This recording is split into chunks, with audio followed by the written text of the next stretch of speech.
अगर ये कुछ वैज्ञानिक सच बोल रहे कि भूमि में कुछ भी नहीं होता, मेरा सवाल है इनको, तमाम एग्रीकल्चर साइंटिस्ट लोगों को, నేను ఈ విజ్ఞానికులు, కృషి విజ్ఞానికులు, శాస్త్రవేత్తలందరికీ సవాల్ విసురుతున్నాను. ఎవరినైనా చెప్పమనండి, భూమిలో ఏదైనా తక్కువ ఉందా? మొక్కలకు కావాల్సినటువంటి అన్ని లక్షణాలు, అన్ని లవణాలు, అన్ని పోషకాలు భూమాతలో ఉన్నాయి. లేవని చెప్పి వాళ్ళను ఏ ప్రయోగశాలలో చేసి నాతో నిరూపించమనండి. అడవిలో మొక్కలకు ఎవడిస్తున్నాడు ఆహారాన్ని, దానికి కావాల్సింది? మరి అక్కడ అన్ని ఉన్నప్పుడు ఇక్కడ మన క్షేత్రాల్లో లేవని ఎట్లా చెప్తున్నారు వీళ్ళంతా? ఒకవేళ భూమిలో ఏమీ లేకపోతే వృక్షాల యొక్క ఆకుల్లో తేడా మనకు కనబడుతుంది. మీరు అడవులలో చూసినట్టయితే ఆకుల్లో ఎంత తాజాదనం ఉంటుంది, ఎంత ఆరోగ్యం ఉంటుంది. మరి వీళ్ళు చెప్తున్నది పూర్తి అబద్ధమే కదా. భూమిలో ఏమీ లేదు అనేటువంటి, భూమి అన్నపూర్ణ, వీటికి కావాల్సిన, అంటే ప్రకృతికి కావాల్సినటువంటి అన్ని, దాని బలానికి కావాల్సినటువంటి అన్నిటినీ భూమి అందిస్తుంది. వీళ్ళు మనని మూర్ఖత్వంతో, అబద్ధాలతో మనని మోసం చేస్తున్నారు. భూమిలో మొక్కలకు కావాల్సినటువంటి ఆహారాన్ని తయారు చేసేటువంటి తత్వాలన్నీ కూడా లోపల దాచబడి ఉంటాయి. అందుకనే మొక్కల యొక్క వేర్లు, చెట్ల వేర్లు లోపలికి వెళ్తాయి. పైనున్నటువంటి మొక్కల వేర్లకు అందించడం కోసం భగవంతుడు చేసిన సృష్టిలో వానపాములు ఆ పనిని చేసి పెడతాయి. కేశాకర్షక శక్తి, లోపల ఉండేటువంటి నీటిని పైకి కేశాకర్షక శక్తి ద్వారా ఆ పదనని మొక్కల వేళ్ళకి భగవంతుడు సృష్టిలో అందించబడతాయి. తిండి గింజల్ని ఈ సూక్ష్మ క్రిములు కానీ వానపాములు కానీ తీసుకొచ్చి వేళ్ళ దగ్గర పెడతాయి. కానీ వండి పెట్టే పని వాటిది కాదు. మరి వానికి ఇప్పుడు వండి పెట్టకపోతే ఎట్లా అందుతుంది? ఆ వండి పెట్టేటువంటి పనిని ఎవరు చేస్తున్నారు? ఈ వండి పెట్టే పనిని భగవంతుడు సూక్ష్మ జీవులకు ఇచ్చాడు.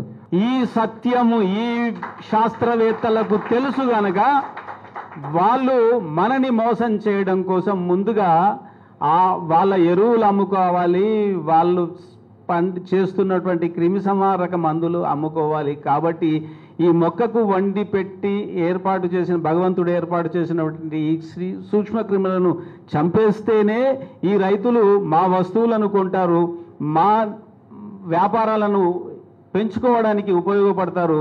కాబట్టి మనను మోసం చేసి యూరియా అనేటువంటి ఈ రసాయన ఎరువుల్ని తీసుకొచ్చి ఆ మొక్కలకు వేయడం వల్ల అక్కడ భగవంతుడు ఏర్పాటు చేసినటువంటి సూక్ష్మ క్రిముల వ్యవస్థ పూర్తిగా సర్వనాశనం చేశారు. వాళ్ళ వ్యాపారాలు పెంచుకున్నారు. ఇది వీళ్లకు తెలుసు. కానీ రాసాయనిక కృషి వినాశకారే విపరీత బుద్ధి. ఈ రసాయనిక వ్యవసాయం వల్ల, రసాయన పద్ధతిలో వ్యవసాయం చేయడం వల్ల ఏమేమి నష్టాలు జరుగుతున్నాయో బహుశా ఇప్పటికే మీ అందరికీ అర్థమై ఉంటుంది. దీనివల్ల మనము ఆ పండించినటువంటి తిండి గింజలు తీయడం వల్ల మనలో రోగ నిరోధక శక్తి సన్నగిల్లడము, అనేక రుగ్మతలకి మనం గురి కావడము, క్యాన్సర్ లాంటి భయంకరమైనటువంటి రోగాల బారిన పడము, ఇదంతా కూడా వినాశకారే విపరీత బుద్ధి. మనకు హరిత విప్లవం అనేటువంటిది ఒకటి తీసుకొచ్చారు.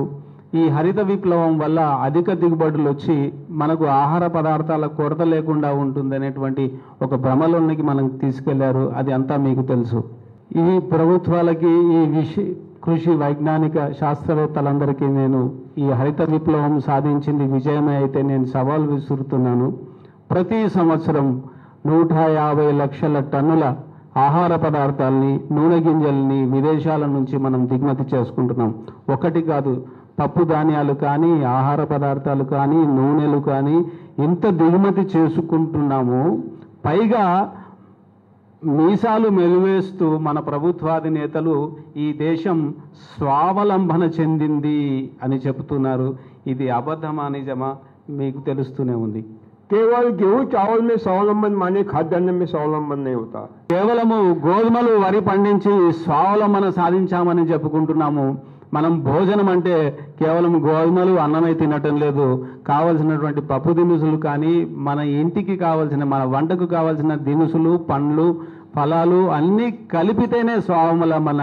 కేవలం రెండిట్లో స్వావలంబన సాధించేసి మనం అత్యధికంగా వరి పండించేసి, గోధుమలు పండించేసి మా దేశం స్వావలంబన అయిందంటే ఎట్లా నిజమవుతుంది? ఇది రసాయనిక ఎరువుల వల్ల జరుగుతున్న ప్రమాదాలు ఎట్లా జరుగుతున్నాయి, ఏమవుతున్నాయి? దినదినము మనం పంట పండించడానికి రైతు వ్యవసాయం ఒక ఎకరానికి ఎంత దిగుబడి వస్తుందో అంతకంటే ఎక్కువ ఖర్చు అవుతుంది. రసాయనిక ఎరువుల ఖర్చులు పెంచుకున్నాడు, దిగుబడి తగ్గింది, ఆదాయం తగ్గింది. కానీ ఒక దిక్కు అప్పులు పెరిగాయి. అప్పులు పెరుగుతూ ఉంటే ఆత్మహత్య తప్ప మరొకటి లేకుండా పోయినటువంటిది రైతుకు. సో ఈ అన్ని ఇవే కాకుండా మనకి ఇందాక చెప్పుకున్న రోగాలన్నీ కూడా కారణమవుతున్నాయి ఈ రసాయనిక వ్యవసాయం వల్ల. మరి ఇప్పుడు దీన్ని మనం ఆపాలంటే ఏం చేయాలి? ఈ రసాయనిక వ్యవసాయం మీద బ్యాన్ని పెడితే తప్ప ఇది ఆగదు.